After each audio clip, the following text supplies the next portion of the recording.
उम्र रही जब 16 के तब चढ़ा सौख बदमाशी माँ, गट्टा के फायरिंग कलकत्ता और खबर फैल गए झांसी माँ।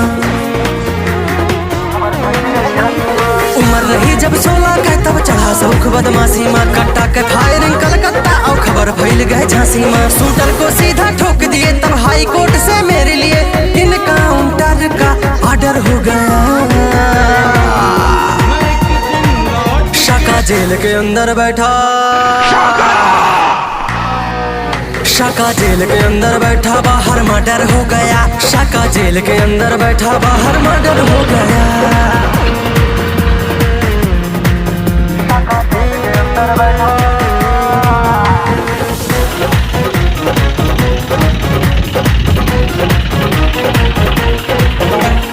जिला अदालत 30 मुकदमा, क्राइम ब्रांच में फैला सदमा, जाने कितना हुआ मर्डर है भाई आपका जिला।